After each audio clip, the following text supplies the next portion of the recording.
What I wanted to talk to Dow a little bit about before we let him go was one of his favorite topics. Your horror movies, of course. Yeah, I love horror films. I think I try to show people why I like them because they can't. Of course, I grew up. I was born in '53, so Karloff was like a king in the '60s on television, and with the shock theaters and all the horror shows and stuff, we got to see them all that way a lot of times. But I go out of my way to see them on the big screen sometimes too. It's German expressionism is what I like. Back in those days, you'd have Karl Freund and all these German guys. That art form that came out of the cabinet of Dr. Caligari and early silence films, and it was that style, and you just. A lot of people don't watch the black and white, full screen movie, but I love them. You just never see that style anymore with all the shadows and stuff. But also, I always like the idea of science going wrong and the noise and the thunder and the lightning of the laboratories and the Strickfaden machinery going, and the lightning hitting and just. The idea that here's this guy with a flattened head with a stitch into the front, and just, hobbling around, these big, these indestructible, even man-made monster with Lon Chaney Jr. Any of these, they're just fun lab scenes, and of course, I'm a Karloff fan, and Lugosi and all those guys. I just love them. They don't make them like that anymore, and every time they try to redo them, they lose that. Everything's got to be wet and sticky now. But I used to love the big, cavernous, ridiculous buildings that wouldn't exist, and this incredible apparatus, and your imagination can make things a lot more horrible than what they can show you. Yeah, absolutely. It's that's why Spielberg, when he made Jaws, which has to be the most successful horror film ever. The idea that the fact that the shark didn't work, he says, had he not had that trouble and shown the shark a lot, right, like right up front in the first part where the girl died, he was going to show a fin, and they had storyboarded things and stuff. You don't see anything. That's because the shark wasn't working, and that's what makes it scary, and people don't realize that. Not that I don't, I love.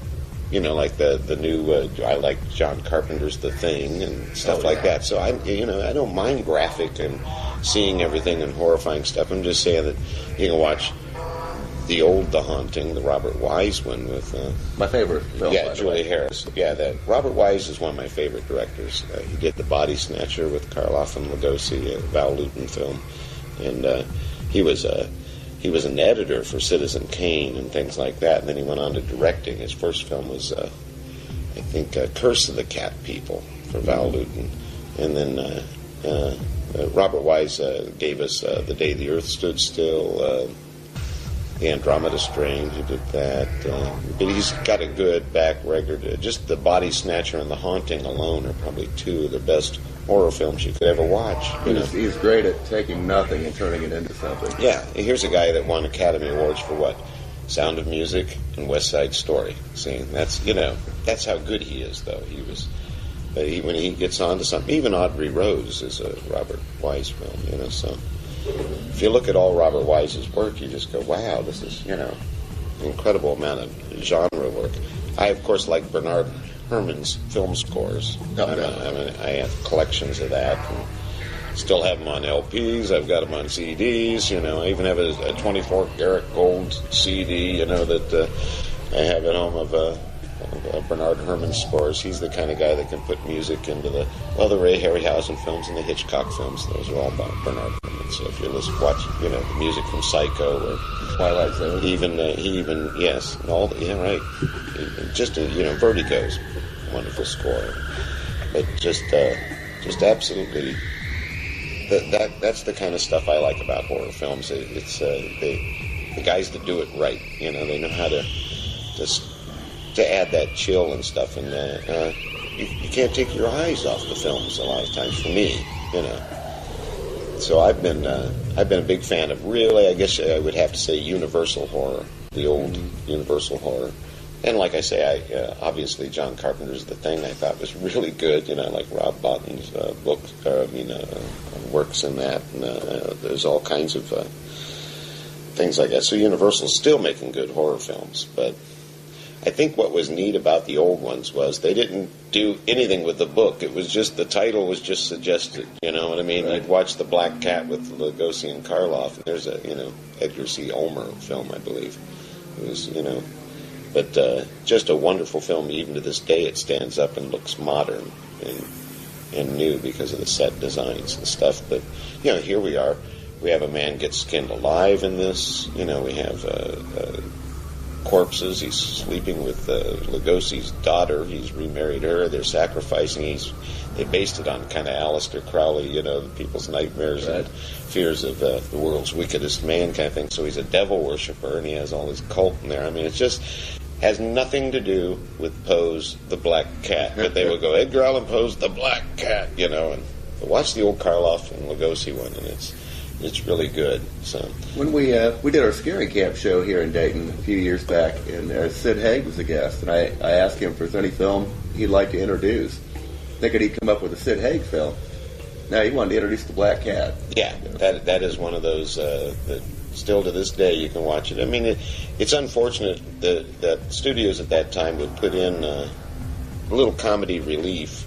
They felt it was necessary in those films when they're already kind of fun, But they'd always stick in these corny little characters. I think we got Henry Armetta and somebody else come in, and they do these little comic, things every now and then. But they're really unnecessary. But if you really look at the gist of the films, you go, my gosh, the subject material for the 30s and 40s was pretty extreme and horrifying, really. And that's one of those classics. And Ulmer, of course, did a lot of film noir and movies too. But there's those guys, they're just incredible. People don't realize it's Kurt Siodmak that, here's another German guy, that gave us all our werewolf. And Wolfman thinks he actually wrote in the Silver Bullet stuff. And within about 3 days, he wrote that whole script. Yeah, and he would write in all that. Even a man who's pure at heart and says his prayers by night may turn into a werewolf when the full moon is bright and all that. That's all his writing. So people think that stuff has been carried down from the mountains of Hungary and things like this. It's Kurt Siodmak, and that's what's neat, was they were creating that stuff. That's why whenever you see somebody going, we're going to do the real Frankenstein or the real Dracula based on the book, we're going to do it just like we have Dracula killed with a Bowie knife and things. They didn't care in Universal. They just went, no, we're not even going to have the monster talk, or we're not even going to have this happen, or we're not. They would just take basically maybe the play version that was a big hit on Broadway, and then add on to it a little bit, and then that whole Frankenstein series just goes completely out of hand. They just make the monster indestructible, and he keeps going. So it has nothing to do with Mary Shelley, hardly at all. Right. You get a lot of her in Bride of Frankenstein and stuff too, but later on when you get to House of Frankenstein, you got every monster in the world in there, and they're just fun. So I always try to encourage people to look at those old ones, or buy the Lugosi collection that's got him and Karloff in about 5 films. I've got that. Yeah, that's a wonderful collection of films. I especially like The Raven. I do like the Corman one that came out later with Karloff and Vincent Price stuff. That's fun too. But that's one I caught at the theaters when it came out and all that. But the old one with Karloff and Lugosi, it's just the fact that Bela is talking, in Portus, like, ever since I was young, people keep telling me I'm ugly, that's why maybe I do ugly things. And Lugosi goes, you're saying something profound. And they do this whole ridiculous dialogue where Lugosi talks him into getting into a chair in his, in his operating room, and of course he twists his features around and everything and has him torture all his guests. Nothing to do with the poem The Raven, really. They stick it in there. I think a girl dances The Raven, but Lugosi's playing a Poe fanatic in it and has all his torture devices. But it's just so much fun. You almost laugh at that dialogue scene of him talking him in, because there's even a moment where he goes, it's in your line, the things I want you to do.